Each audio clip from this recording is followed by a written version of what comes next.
Bonsoir à tous, merci d'être sur RTI 1 ce samedi 8 juillet. Rencontre préparatoire du TAC 2017. Le Premier ministre ivoirien s'est rendu au Burkina Faso. Il a rencontré son homologue burkinabé Paul Kabatieba. Les deux hommes ont planché sur les prochaines rencontres du traité d'amitié et de coopération Côte d'Ivoire-Burkina Faso. Le groupe de la Banque islamique de développement a investi environ 600 milliards de francs CFA en Côte d'Ivoire. Son nouveau président est attendu à Abidjan. Ce sera du 9 au 11 juillet prochain pour sa première sortie en Afrique subsaharienne. La conduite en état d'ivresse, une des causes principales des accidents de la circulation en Côte d'Ivoire. Que dit la loi face à ce type d'accident? Quelles sont les mesures prises par les maisons d'assurance? Des réponses tout à l'heure. Et puis, sommet du G20 à Hambourg en Allemagne, le communiqué final a pris acte de la sortie des États-Unis de l'accord de Paris de lutte contre le réchauffement climatique. Tous les autres pays considèrent que cet accord est irréversible. Dans la page culture ce soir, la route de l'esclave, un projet pour démontrer que la traite négrière a bien existé en Côte d'Ivoire. Des sites et des vestiges en ruine sont encore là pour l'attester.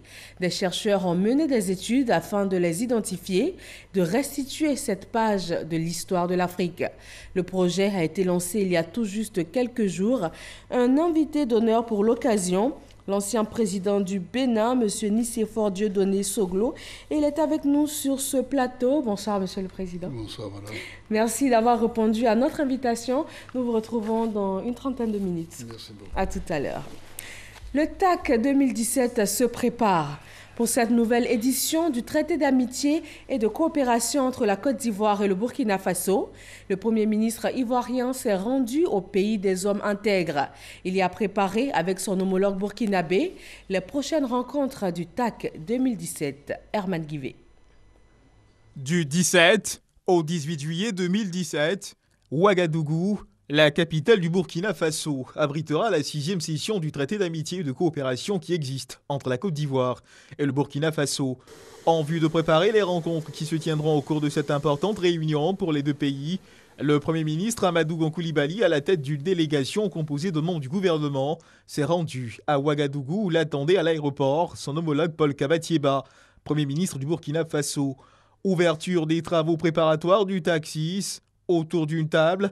Experts ivoiriens et burkinabés en matière de coopération, des travaux préparatoires qui permettront de procéder à une évaluation des décisions et recommandations prises lors de la dernière conférence du sommet d'amitié et de coopération qui lie les deux États.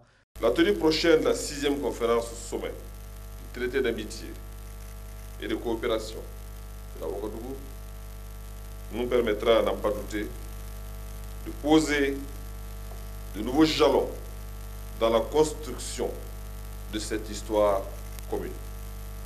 C'est l'occasion pour moi de saluer l'excellence des relations fraternelles entre nos deux chefs d'État. C'est également l'occasion pour moi de saluer le travail accompli par nos deux gouvernements pour la mise en œuvre réussie des accords signés, des décisions prises lors de la dernière conférence au sommet. Faisant le point des différents accords passés entre les deux pays au cours du précédent TAC, le Premier ministre Amadou Gon Coulibaly s'est réjoui des progrès observés dans le cadre de cette coopération et a également fait cas des axes majeurs qui seront abordés au cours de la prochaine session. Lors des dernières assises du TAC, tenues le 29 juillet 2016 à Yamoussoukro, 13 accords de coopération dans divers domaines d'intérêt commun ont été signés. Cette rencontre de très haut niveau a été l'occasion également d'examiner et d'apprécier les progrès réalisés dans la mise en œuvre d'importants projets prioritaires. Il s'agit entre autres du projet de construction de l'autoroute Yamoussoukro-Ouagadougou, du projet de réhabilitation du chemin de fer Abidjan-Ouagadougou-Kaya et la construction de la nouvelle voie ferrée Kaya-Tambao, de l'augmentation de la fourniture d'électricité au Burkina Faso par la Côte d'Ivoire, de la coopération dans le domaine de la lutte contre la traite transfrontalière des enfants entre nos deux États, du projet de matérialisation de la frontière Burkina Faso-Côte d'Ivoire et de la question relative à l'évacuation du Mont Péco. Monsieur le Premier ministre, S'il est vrai que nous avons de réels motifs de satisfaction au regard des avancées notables enregistrées dans notre commune volonté de libérer notre coopération des entraves qui freinent son rayonnement total, il n'en demeure pas moins que les défis qui nous restent à relever demeurent tout aussi nombreux qu'importants. C'est pourquoi la détermination affichée par leurs excellences, M. Alassane Ouattara et Roch Marc Christian Kaboré, nous conforte dans la quête permanente de nos gouvernements de faire de nos deux territoires une ère de prospérité et de progrès au bénéfice de nos deux peuples. Le Premier ministre Amadou Gon Coulibaly, accompagné de sa délégation, a également été reçu par le président de la République du Burkina Faso, Roch Marc Christian Kaboré. Ça a été l'occasion pour moi de transmettre donc, au président du Faso des salutations fraternelles donc, de son Excellence M. Alassane Ouattara et de lui dire qu'il sera bien ici pour que nous continuions donc, à travailler au renforcement de la coopération donc, entre nos deux pays. Objectif premier du TAC, le traité d'amitié de coopération ivoiro-burkinabé, consolider les relations privilégiées de fraternité et de coopération dans les grands domaines d'intérêt commun, que sont la politique, les domaines socio-économiques, culturels, scientifiques, judiciaires, les domaines de la défense, de la sécurité, de l'environnement et du droit humanitaire entre le Burkina Faso et la République de Côte d'Ivoire. À quelques jours de l'événement, les deux parties ont donc préparé le terrain pour le succès de cette 6e session. Le nouveau président du groupe de la Banque islamique de développement est attendu à Abidjan du 9 au 11 juillet prochain. Il a choisi la Côte d'Ivoire pour sa toute première sortie en Afrique subsaharienne. La banque a investi environ 600 milliards de francs CFA en Côte d'Ivoire depuis 2002. Francis Bafo. La ministre du Plan et du Développement, Nialé Kaba, veut s'assurer qu'aucun détail n'a été oublié concernant la mission qu'effectue le nouveau président du groupe de la Banque islamique de développement BID du 9 au 11 juillet prochain à Abidjan. Le président Badar, qui profite de la 44e réunion des ministres des Affaires étrangères de l'OCI, pourra présenter son institution à l'ensemble des pays membres de l'organisation et il pourra profiter donc de son séjour également pour parler de la coopération entre la Côte d'Ivoire et la Banque islamique de développement et évoquer les voies et moyens pour renforcer cette coopération. Depuis 2002, la BID fait partie des partenaires au développement de la Côte d'Ivoire. 18 projets financés dans les secteurs de l'agriculture, l'éducation, la formation professionnelle, l'eau, l'assainissement, le transport. Le volume des interventions entre 2002 et aujourd'hui, 1,72 milliard de dollars. Soit près de 600 milliards de francs CFA d'investissement.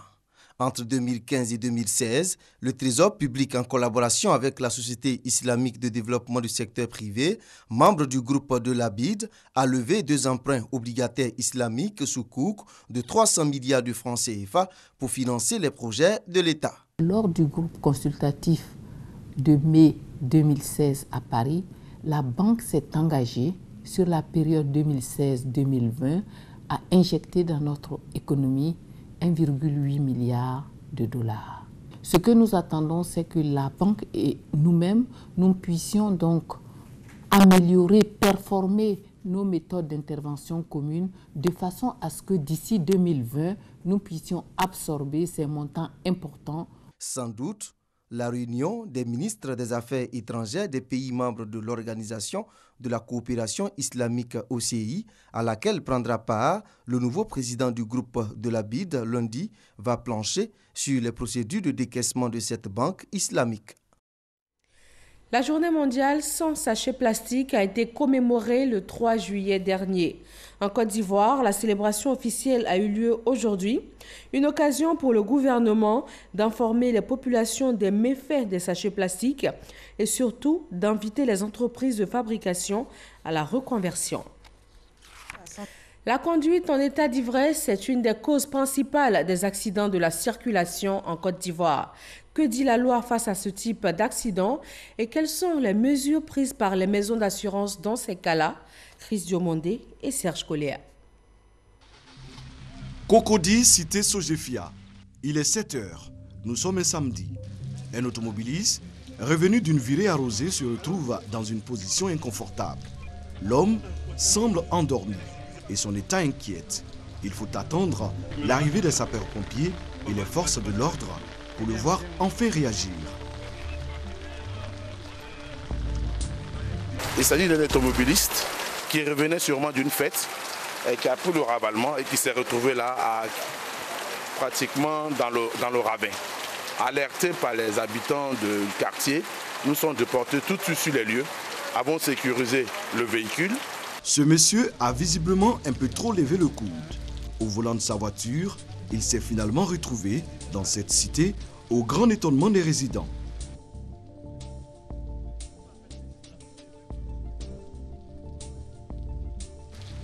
Conduire en état d'ivresse, une mauvaise habitude, aux conséquences parfois incalculables. Lorsque le conducteur, après avoir subi un test d'alcoolémie, se retrouve avec comme résultat 0,8 grammes d'alcool par litre de sang, on dit qu'il est en état d'ébriété par rapport à la conduite automobile. L'alcool et le volant ne font pas souvent bon ménage. Diminution de la vigilance, allongement du temps de réaction, bref, l'alcool affecte directement les capacités physiques et les réflexes du conducteur. L'alcool, quand tu bois, tu es sur la direction, tu n'as pas de temps même normalement. Tu peux créer un accident, tu peux créer des dégâts. Tu mets ta vie en jeu et puis tu mets la vie des autres aussi en danger. Ça, c'est très dangereux. C'est être inconscient. Pour certains automobilistes, l'alcool constitue un stimulant, une grave erreur que beaucoup commettent. Chaque année, la Côte d'Ivoire enregistre de nombreux cas d'accidents mortels causés par la conduite en état d'ivresse. Ça représente dans nos statistiques environ 10% des accidents. Ça fait, disons, 1000 accidents par an. Que dit la loi sur ce phénomène qui, chaque jour, endeuille de nombreuses familles? Il y a la loi numéro 63-527 du 26 décembre 1963 portant fixation des peines applicables à certaines infractions commises en matière de police de circulation.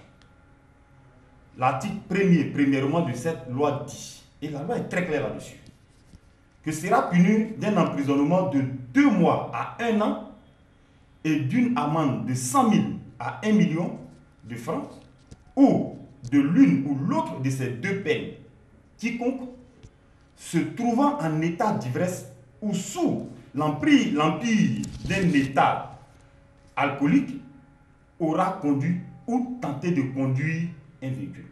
La preuve de l'état alcoolique donne immédiatement lieu à l'annulation du permis de conduire.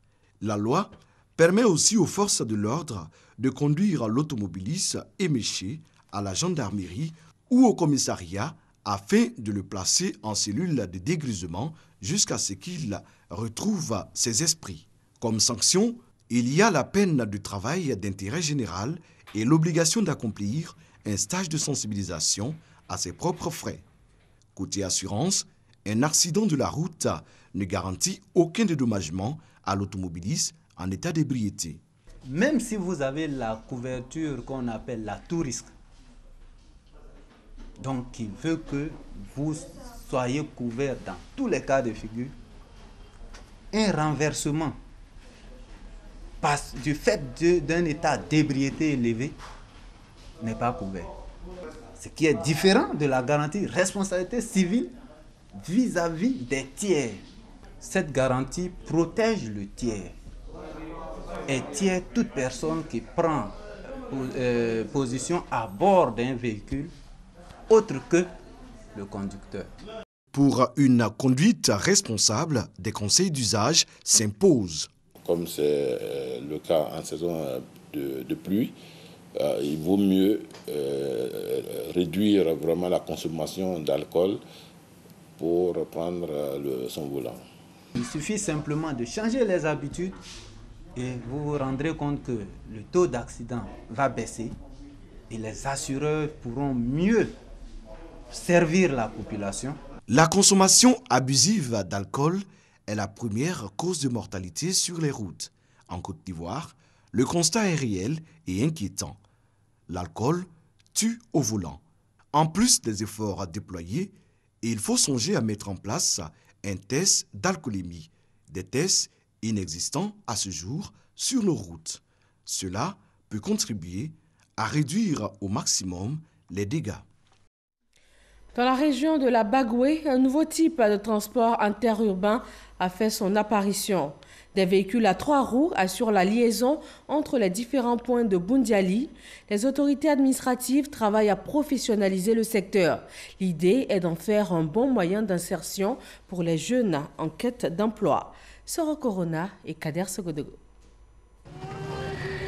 La question du transport interurbain se pose avec acuité dans de nombreuses grandes agglomérations de la Côte d'Ivoire. Dans plusieurs villes du pays, on note l'absence de taxis communaux. À Boundiali, le déplacement des populations n'est pas du tout aisé. Cette question est en passe de trouver une solution. Tenez-vous bien, depuis un mois, un nouveau type de transport s'est invité dans le quotidien des habitants de la capitale de la Bagoué. La population de Boundiali souffrait énormément. Il n'y avait pas de moto-taxi à Boundiali, ni de camions. Il n'y avait pas de moyens de déplacement.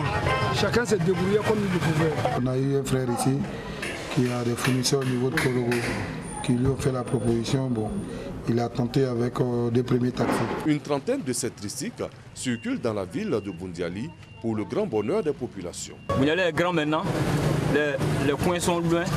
Pour ça, on cherche les motos, taxis. C'est mieux que marcher là, sous soleil comme ça.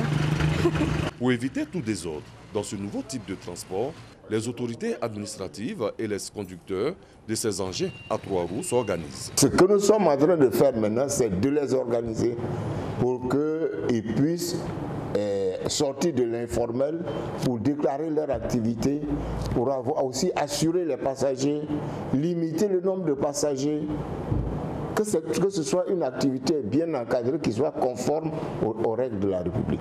Il y avait des mineurs parmi nous, les gars roulaient mal. C'est par rapport à ça, les clients se plaignaient. Les forces de l'ordre aussi vraiment nous interpellaient, on a échangé. Finalement, on a enlevé presque tous les mineurs. Et on prendra les à partir de 21 ans. Après un mois d'expérimentation, les choses semblent marcher pour les conducteurs. Ça nourrit son homme puisque c'est moi-même qui pilote pour moi. Je me dis précisément la recette que je peux faire dans le mois, ça peut faire 200 000. Il n'y a pas d'activité à Boundiali ici, il n'y a pas ceux des dont les motos taxis sont sortis, donc il y a oublié, je prends ça pour me défendre à Saint-Pierre. Pas du tout avoir 10 000. Organiser au mieux ce secteur, tout en le professionnalisant, constituera une réponse à l'épineux problème de chômage des jeunes. Dans le domaine de l'éducation, signature de convention entre le ministère de l'Enseignement supérieur et la Fondation Afrique Entrepreneuriat et Développement économique. Plus de 10 000 étudiants ivoiriens vont être initiés aux techniques de l'entrepreneuriat. La première session va se dérouler le 25 juillet à l'université Alassane Ouattara de Bouaké. Patricia Omouetia. Le statut d'étudiant entrepreneur créé par le gouvernement ivoirien offre un cadre administratif et un programme pédagogique pour accompagner les étudiants en fin de cycle. Cette volonté politique pour booster l'entrepreneuriat étudiant s'est concrétisée par la signature de conventions de partenariat entre le ministère de l'Enseignement supérieur et de la Recherche scientifique et la Fondation africaine pour l'entrepreneuriat et le développement. Désormais, on forme d'abord des entrepreneurs. On ne forme plus des gens qui vont passer leur temps à écrire « j'ai l'honneur ». Notre formation est une formation de changement de mentalité. On veut former les étudiants à changer leur mentalité, à devenir des entrepreneurs, comme nous le disons, de classe mondiale, qui peuvent rivaliser, qui peuvent vendre des rêves à travers le monde et non seulement en Côte d'Ivoire. Cette vision du président repose sur la formation d'un capital humain compétent, compétitif, de qualité, qui puisse répondre aux besoins de l'économie. De les sensibiliser à l'entrepreneuriat, à l'auto-emploi, parce que ça demande un changement de mentalité, ça demande un engagement personnel pour dire que c'est un programme extrêmement important pour notre système d'enseignement supérieur. Les universités publiques de Côte d'Ivoire ont participé à cette convention pour s'engager et soutenir les étudiants dans la création d'entreprises. C'est un enseignement qui va être nécessairement transversal et qui s'adressera à nos étudiants en droit, en médecine, en lettres et sciences humaines, tous ceux qui seront en fin de cycle et qui éprouveront le besoin de développer ce qu'on appelle l'auto-emploi. Avec la réforme licence master doctorat, les universités publiques de notre pays se sont engagées à aller plus loin en s'orientant vers l'auto-emploi. Sensibiliser à l'entrepreneuriat est donc une solution appropriée. Les douanes ivoiriennes ont été désignées meilleure administration publique panafricaine. C'était au Maroc lors de la 55e session du Centre africain de formation et de recherche administrative pour le développement. Mamadou Kwasi. La Côte d'Ivoire a l'honneur à la 55e session du conseil d'administration du CAFRAD, tenue à Rabat, dans la capitale marocaine. La direction générale des douanes ivoiriennes remporte le prix d'excellence du prix panafricain du service public dans la catégorie innovation et amélioration de la qualité du service public. Le dossier de la direction générale des douanes ivoiriennes a été porté par le ministère de la fonction publique et de la modernisation de l'administration. C'est une satisfaction pour toute la Côte d'Ivoire parce que c'est des services publics. On a l'habitude de penser que les services publics ne se comportent pas bien. Là, vous voyez que la fonction publique elle-même, par la Direction générale de la modernisation, a eu le prix l'année passée. Cette année, c'est la Direction générale de la douane. Nous pensons que notre pays est récompensé au plus haut niveau de l'Afrique. Dans cette catégorie, la Côte d'Ivoire avait 11 pays concurrents, notamment le Gabon et le Sénégal. Une récompense qui honore la Côte d'Ivoire en général et les douanes ivoiriennes en particulier. C'est un succès que je dédie à toute l'administration ivoirienne, à la douane en particulier, et à l'effort des agents de douane qui se sont résolument inscrits dans la démarche de modernisation et de la qualité. C'est aussi l'occasion de nous dire, attention, ce n'est qu'une étape, ce n'est qu'une marche, mais il reste encore d'autres marches à franchir. Il faut gravir encore des échelons pour espérer toujours aller dans la modernisation, la vraie modernisation, celle à laquelle nous aspirons tous. Les initiateurs saluent la performance des administrations publiques ivoiriennes qui remportent pour la deuxième fois consécutive le prix d'excellence panafricain. Et le projet de la Direction générale des douanes ivoiriennes présenté à ce concours panafricain est la mise en place d'un système de management qualité intégré, intelligence économique et gestion des risques en matière douanière. L'ambassadeur d'Italie en Côte d'Ivoire est en fin de mission.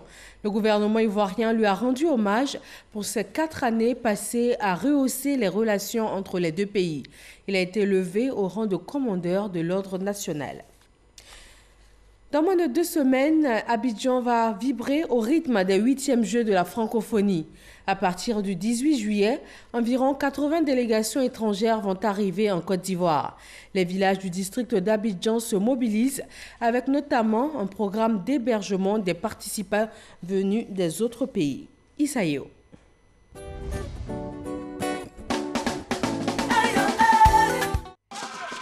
Adjo Francophonie, qui signifie en langue Atchan, Akwaba Francophonie, est un programme d'accueil, de divertissement et de découverte de la culture locale pour les invités qui feront le déplacement en terre ivoirienne. Ils seront au contact des réalités du terroir le temps de leur séjour. Ces invités seront logés dans des familles d'accueil et partageront leur quotidien. Ces derniers seront également intégrés en fonction de leur âge dans les générations afin de conserver après leur départ un lien fort avec leurs hôtes. Des sites touristiques et des fan zones meubleront le séjour des invités. Tous ceux qui viendront au jeu seront bien accueillis comme le font les Tchamas. Les Tchamas ont accepté tout le monde, c'est pour cela qu'Abidjan est devenu grand et grand. Donc nous attendons le jeu de la francophonie. Ainsi, ils auront l'occasion de saisir un pan de l'histoire et de la riche tradition d'accueil et d'hospitalité des populations de ces villages. Dans le cadre de ce programme, le village d'Abobo Baoulé, situé sur l'axe Abidjan-Alépé, juste après le sous-quartier Samaké, a mis à la disposition des futurs invités cet immeuble flambant neuf de 3 niveaux, construit avec des matériaux modernes. Un ensemble de commodités s'y trouve pour faciliter la cohésion et les échanges entre les résidents. En instaurant le concept à Adjo, c'est pour dire à nos hôtes, aux délégations étrangères, aux visiteurs qui vont arriver, que la Côte d'Ivoire est un pays très hospitalier et surtout très accueillant. Avec ce grand projet, le peuple Adjan, modestement, et à travers le peuple Adjan, toute la Côte d'Ivoire, vous accueille les bras ouverts. Et vous serez tous les bienvenus dans nos différents villages, dans nos différents quartiers et dans notre grand pays qui est la Côte d'Ivoire. Le programme Adjo Francophonie est déployé aujourd'hui dans 7 villages du district d'Abidjan sur un total de 63.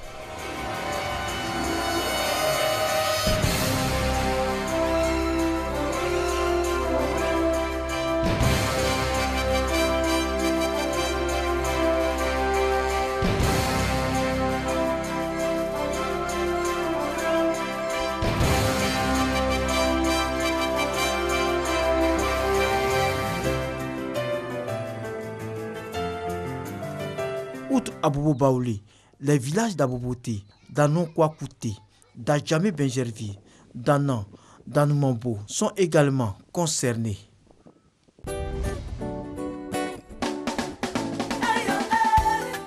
Dans le monde de la musique, l'artiste ivoirien Petit Déni sort d'un mois de désintoxication.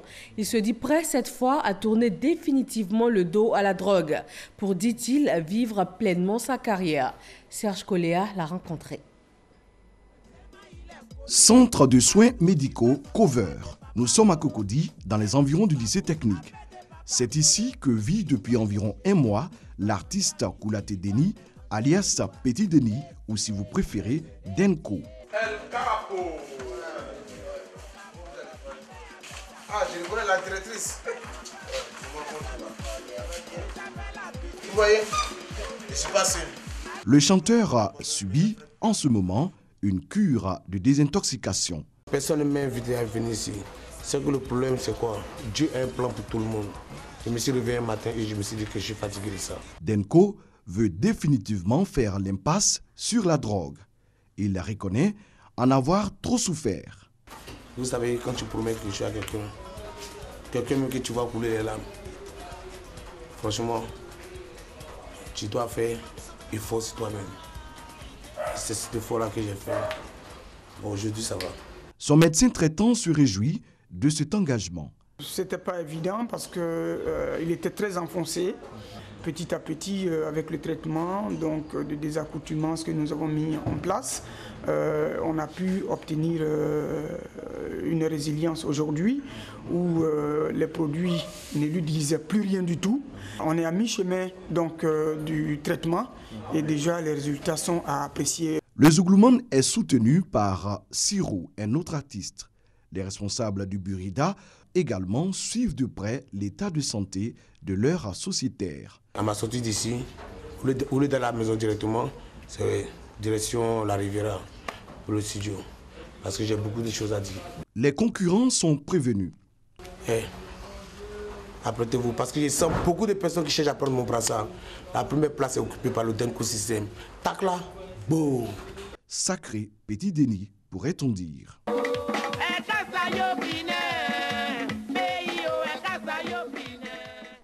Direction Tiassalé, zone nord d'Abidjan, le village de Kanga-Nyanze a été le témoin d'une rencontre de haute portée historique. Le lancement du projet La route de l'esclave.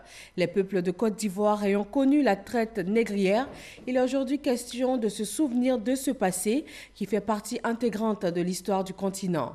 Serge Coléa. La traite négrière, 400 ans de douleur et de déportation gravée dans la mémoire de l'humanité. Une sombre page de l'histoire qui a meublé pendant des siècles le quotidien des populations de Kanga-Nyanze, village du département de Tiassalé en Côte d'Ivoire. Le village est considéré comme la dernière escale avant l'ultime voyage vers l'Amérique. C'est ici que les esclaves prenaient le dernier bain purificatoire. Le lancement du projet Route de l'esclave en Côte d'Ivoire, en ce lieu, constitue un symbole. En décidant de lancer à Kanga-Nyanze le projet La route de l'esclave, l'État de Côte d'Ivoire n'a point voulu être nostalgique d'un passé triste, douloureux et déshumanisant, et laisser pour la postérité les affres et les carcans qui nous plongeraient dans l'amertume et même la révolte. Non, il s'agit au contraire pour l'État de Côte d'Ivoire de contribuer à la culture de la paix en favorisant la réflexion sur le pluralisme culturel, le dialogue interculturel et la construction de nouvelles identités et citoyenneté. Les personnalités ont ensuite dévoilé la stèle de la route de l'esclave. C'est notre histoire. Et notre histoire a des moments de tragique. Et c'est le cas de l'esclavage. 100 millions d'Africains sont partis des côtes, des terres africaines. Invité spécial, Liliane Thuram, afro-antillais et une dizaine de descendants d'esclaves ont reçu le pardon des villageois de Kanga-Nyanzé. Pardon à ses frères qui ont été vendus à l'homme blanc avec la complicité des siens. Kanga-Nyanzé, à travers sa stèle, marque le point de départ du processus de reconstitution des sites et objets qui témoignent de ce passé douloureux. Voilà la route de l'esclave. D'où est venue l'idée de ce projet 169 ans, on va dire, après l'abolition de l'esclavage que gagne la Côte d'Ivoire ou même l'Afrique en s'inscrivant dans une telle démarche. L'ancien président du Bénin, Nicéphore Dieudonné Soglo, est sur notre plateau, le plateau de la page culture, pour répondre à ces questions. Rebonsoir, Monsieur le Président. Bonsoir, Madame. Vous, à qui Nelson Mandela a confié cette tâche historique, nous allons commencer par parler des origines de ce projet. Dites-nous, d'où est venue l'idée de la route de l'esclavage, de l'esclave plutôt? Eh bien, ce projet a démarré en août 1991. Il y a une réunion en Haïti, à Port-au-Prince, où des experts se sont penchés sur vraiment ce crime contre l'humanité qu'est la traite négrière. Et une fois qu'ils ont terminé leurs travaux, ils ont passé le témoin au gouvernement de mon pays. Et à partir de là, nous avons commencé à entrer en contact avec l'organisation de la culture qu'est l'UNESCO, à la tête de laquelle se trouvait vraiment un homme d'exception, Federico Mayor. Et c'est comme ça que nous avons démarré ce programme-là. Et la 29e session de la conférence générale de l'UNESCO a adopté le projet parce que ça visait 3 objectifs. Un, il y avait un silence qui couvrait cette affaire-là. Ça, c'était scandaleux. Tous les jours, nous voyons heureusement les juges parler de l'Holocauste. Mais l'Holocauste des Noirs, personne n'en parlait. Le deuxième élément, c'était qu'il fallait mobiliser toute la communauté scientifique, artistique et la communauté culturelle, les jeunes et la société civile pour que, au moins pour une fois, on parle effectivement de nos souffrances. Parce qu'il s'agit quand même de 100 millions d'hommes, de femmes qui ont été déportés pendant 4 siècles. Sans oublier naturellement que malgré tout ça, nous voulons mobiliser tout le monde contre cet oubli-là. Ce que nous visons, c'est d'abord promouvoir les valeurs de tolérance, de respect et d'appréciation, on peut dire, de chaque, au fond, composant de la communauté mondiale. Alors, la conférence a eu lieu dans mon pays, le 1er septembre 1994, et j'ai eu la chance d'accueillir une grande dame, Madame la grande chancelière de votre pays, Madame Henriette Diabaté, qui est venue, ça a été absolument fantastique. Alors c'est avec joie que je l'ai revue, on peut dire, la fois dernière, on peut dire à Kanga-Nyanzé. D'accord. Et je dois dire aussi que quand nous avons lancé ce programme, nous ne voulions pas que les Noirs s'enferment dans le passé ou alors qu'ils soient dans les récriminations. Là, ce qui domine dans cette affaire-là, c'est que nous savons que toute domination, toute colonisation a 2 faces, résistance et collaboration.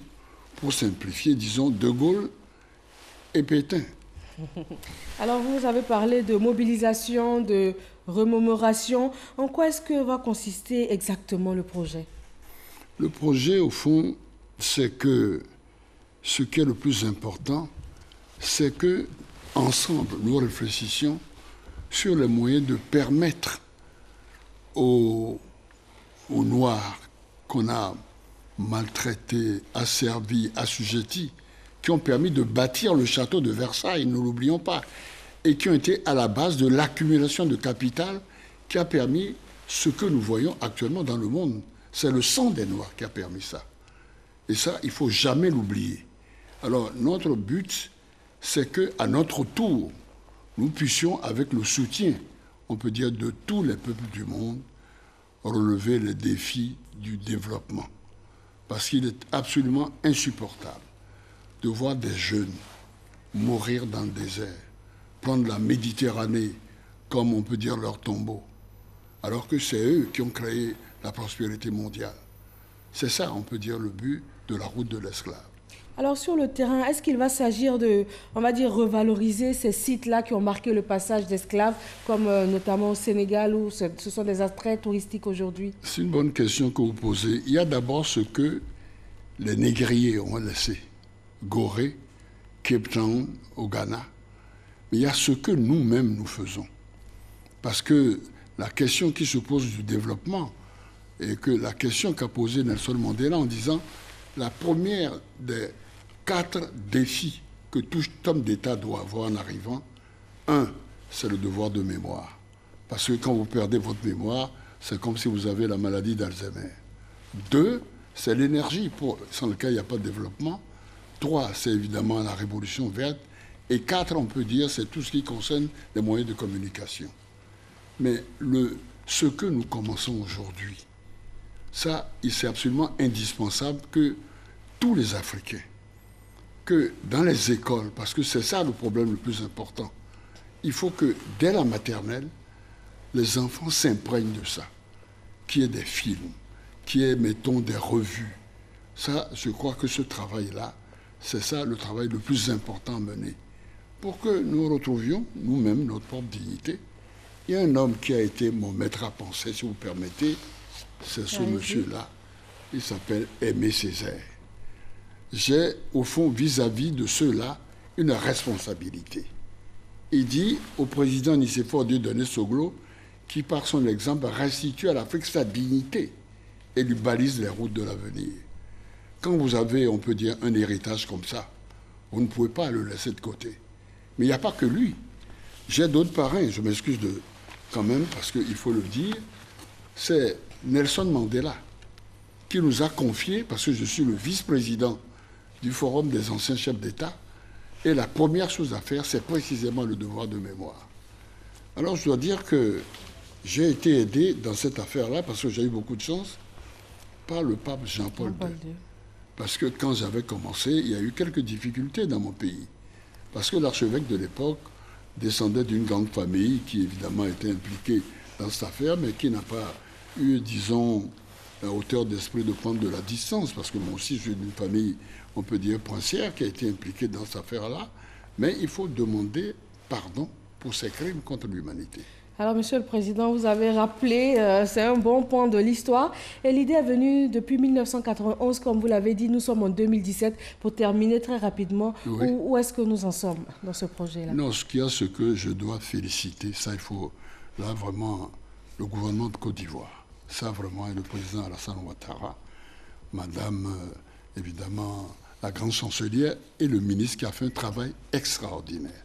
Ils ont été tellement si vite qu'ils étaient en compétition avec le Congo-Brazzaville.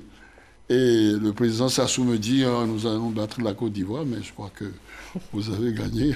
C'est chose faite, tout est sur la bonne voie. Merci beaucoup, Monsieur le Président Nicéphore Dieudonné Soglo. Merci pour avoir partagé ces expériences avec nous. Merci beaucoup. Poursuivons ce journal avec le sommet du G20 à Hambourg, en Allemagne. Le communiqué final a pris acte de la sortie des États-Unis de l'accord de Paris de lutte contre le réchauffement climatique. Tous les autres pays considèrent que cet accord est irréversible. Mais Washington a réussi à faire intégrer une phrase sur sa volonté de faire cavalier seul et de développer un usage plus propre des énergies fossiles à contre-courant de l'objectif d'une économie moins gourmande en carbone. En sport, revenons ici en Côte d'Ivoire. Le groupe des ambassadeurs et consuls des États membres de la CEDEAO a initié un tournoi de football. Le Premier ministre ivoirien y a pris part ce samedi. Salif Ouattara. Une exécution magistrale des hymnes nationaux des 15 pays membres de la communauté économique des États de l'Afrique de l'Ouest pour symboliser l'union, la cohésion et l'entraide entre les peuples ouest-africains. Également des hymnes pour marquer le début de la finale du tournoi de football initié par le groupe des ambassadeurs et consuls des États membres de la CEDEAO en Côte d'Ivoire. Sensible à cet appel à l'Union des peuples ouest-africains, le Premier ministre Amadou Gon Coulibaly, à la tête d'une délégation gouvernementale, est venu saluer ce grand élan de brassage culturel à travers le sport roi qu'est le football. Cela est à mettre au crédit de la Côte d'Ivoire, qui est un territoire d'accueil, un pays d'hospitalité, et tous les peuples qui y vivent se sentent véritablement intégrés. C'est une bonne chose d'aller à l'intégration, c'est une très bonne chose que nous puissions donc les accompagner.